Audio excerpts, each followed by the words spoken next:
करोति वाचालं पङ्गुं लङ्घयते गिरिं यत्कृपातमहं वन्दे परमानन्दमाधवम्। ॐ नमो भगवते वासुदेवाय नमः।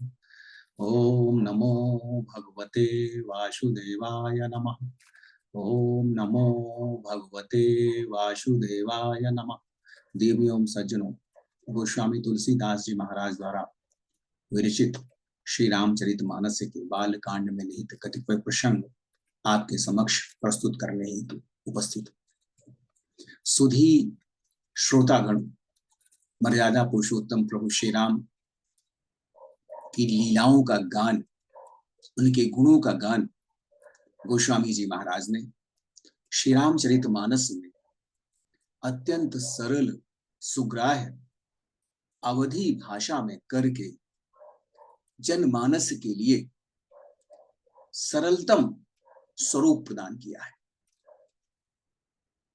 इस महान ग्रंथ की विशिष्टता है कि कोई भी कम पढ़ा लिखा व्यक्ति भी मानस के मर्म को, मानस के अर्थ को सहजता से समझ सकता है।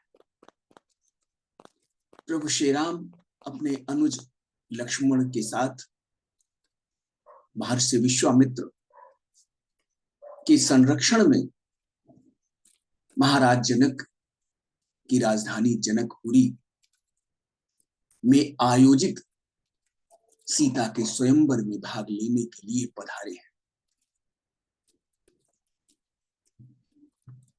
वहां उपस्थित राजागण उनके शौर्य को देखकर, उनकी शक्ति को देखकर, उनके वैभव को देखकर, उनके प्रकाशमान मुखारविंद को देखकर मन ही मन हार मान बैठे हैं। वहीं कतिपय अभिमानी राजागण जो सीता को एन केन प्रकारेण प्राप्त करने की कामना लिए बैठे हैं, युद्ध की धमकी दे रहे हैं। व्यथ मरहु जनि गाल बजाई, मन मोद कन्ही की भूख बुताई। सिख हमारी सुनी परम पुनीता, जगदम्बा जानहु जिय सीता। वहां उपस्थित कतिपय ज्ञानी जन, भक्तगण, ऋषि मुनि इत्यादि उन मूर्ख राजाओं को जो अहंकार के वशीभूत होकर व्यर्थ की बातें कर रहे हैं, उनसे कहते हैं कि तुम सब व्यर्थ ही गाल मत बजाओ, व्यर्थ बड़ी बड़ी बातें मत करो। मन के लड्डुओं से कभी भूख नहीं बुझती है। हमारी परम पवित्र निष्कपट सीख को सुनकर सीता जी को अपने हृदय में धारण कर साक्षात जगत जननी समझो। उन्हें पत्नी रूप में पाने की कामना, आशा, अभिलाषा छोड़ दो। जगत पिता रघुपति ही बिचारी, भरी लोचन छबिले हो निहारी। सुंदर सुखद सकल गुण राशि, ये दो बंधु संभोरवासी। और श्री रघुनाथ जी को इस संसार का पिता परमेश्वर विचार कर, नेत्र भर कर उनकी छवि को, उनकी अलौकिक छवि को देख लो। ऐसा अवसर पुनः नहीं मिलेगा। सुंदर, सुख देने वाले और समस्त गुणों की राशि ये दोनों भाई भगवान शंकर के हृदय में वास करते हैं। स्वयं शिव जी भी जिन्हें सदा हृदय में छिपाए रहते हैं, वह तुम्हारे नेत्रों के सामने आ खड़े हैं। सुधा समुद्र समीप बिहाई, मृग जलु निरखी मरहु कत धाई। करहु जाई जा कहूँ जोई भावा, हम तो आज जन्म फल पावा।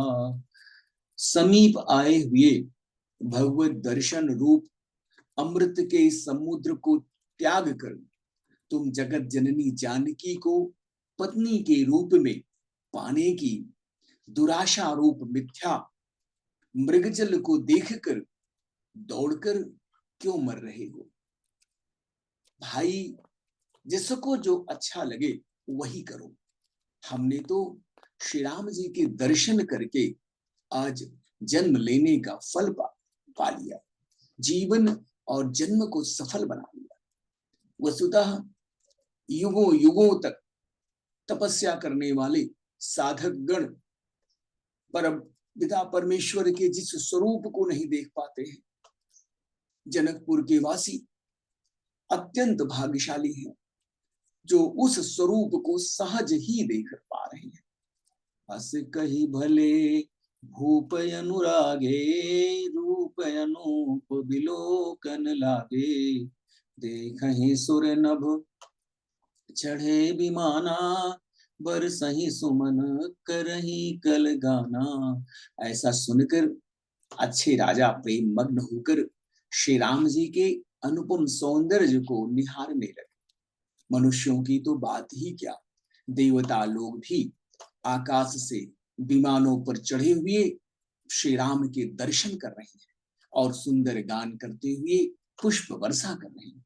जानि सो अवसरुषीय तब पठई जनक बुलाई, चतुर सखी सुंदर सकल सादर चली लवाई। तब सुंदर अवसर जानकर जनक जी ने सीता जी को बुला भेजा।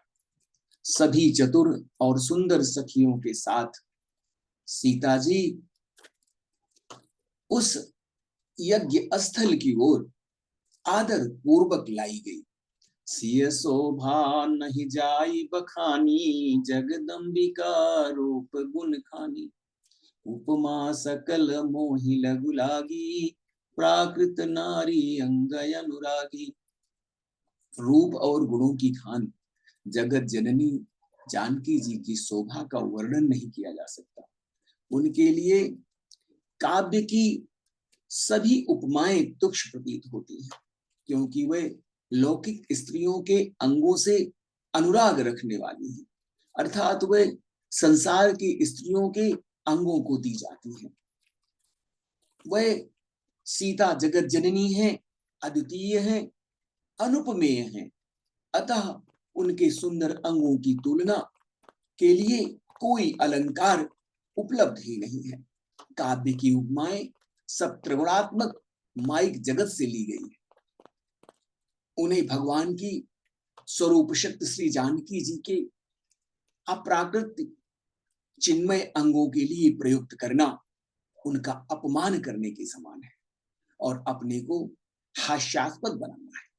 सिय बरनी तेई उपमा देई, को कभी कहाई अजसु को ली, जव पट तरिय तीय समसिया, जगयसि जुबती कहाँ कमनिया।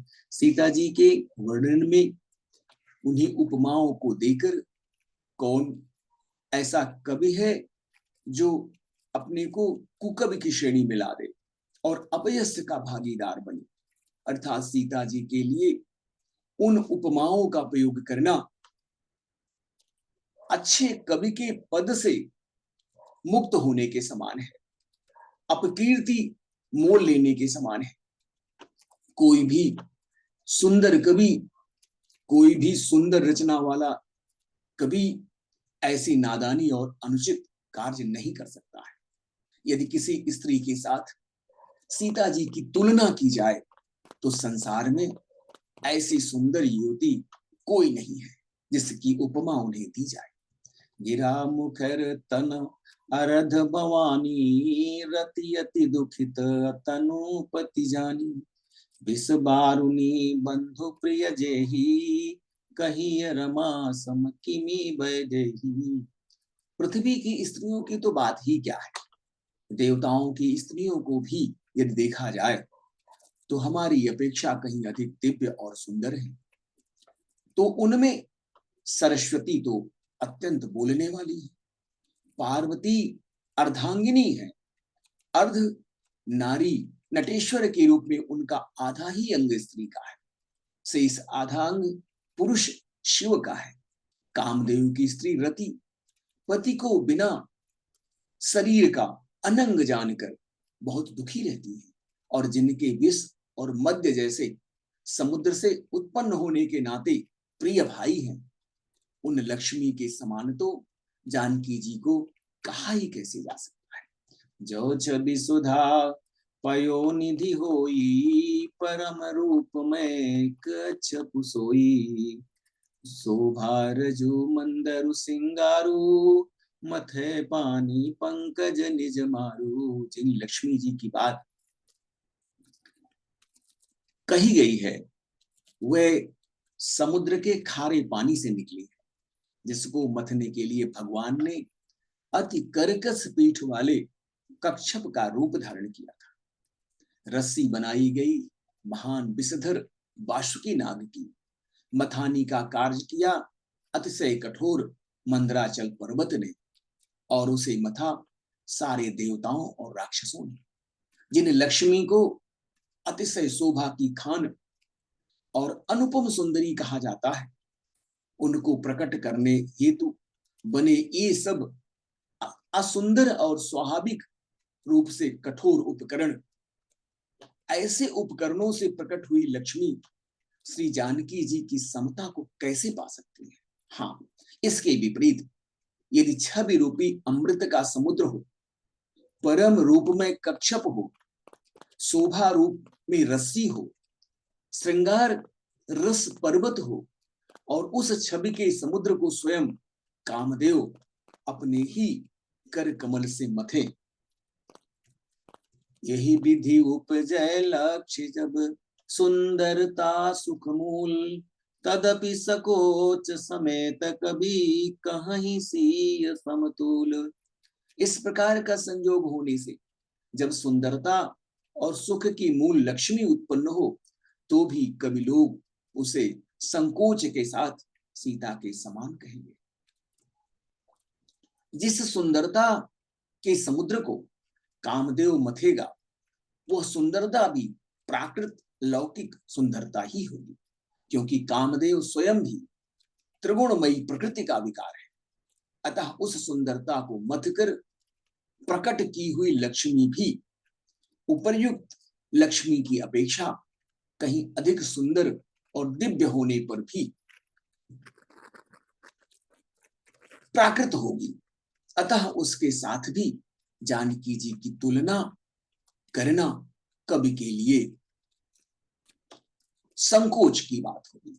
जिस सुंदरता से जानकी जी का दिव्याति दिव्य परम दिव्य विग्रह बना है, वह सुंदरता उपर्युक्त सुंदरता से भिन्न अप्राकृतिक है। वस्तुतः लक्ष्मी जी का अप्राकृतिक रूप भी यही है। वह कामदेव के मथने में नहीं आ सकती, और वह जानकी जी का स्वरूप ही है। अतः उनसे भिन्न नहीं और उपमा दी जा सकती है। भिन्न वस्तु के साथ इसके अतिरिक्त जानकी जी प्रकट हुई है। स्वयं अपनी महिमा से उन्हें प्रकट करने के लिए किसी भिन्न उपकरण की अपेक्षा नहीं है, अर्थात शक्ति शक्तिमान से अभिन्न अद्वैत तत्व है, अतएव अनुपमेय है। यही गूढ़ दार्शनिक तत्व भक्त शिरोमणि कवि गोस्वामी जी ने इस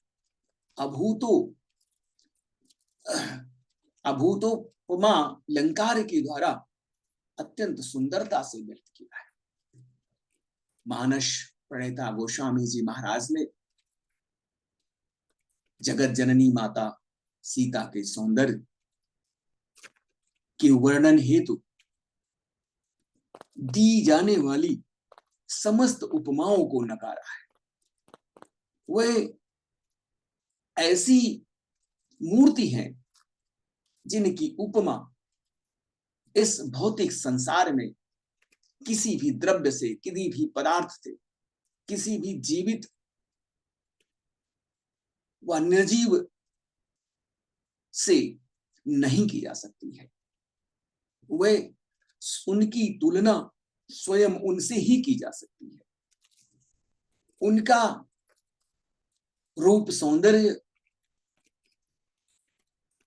किसी से तुलनीय नहीं है, वह जगत जननी है। लक्ष्मी स्वरूपा है, श्री हरि विष्णु प्रिया है। अतः जगत जननी माता सीता के रूप सौंदर्य का वर्णन किसी भी कवि द्वारा शब्दों में नहीं किया जा सकता।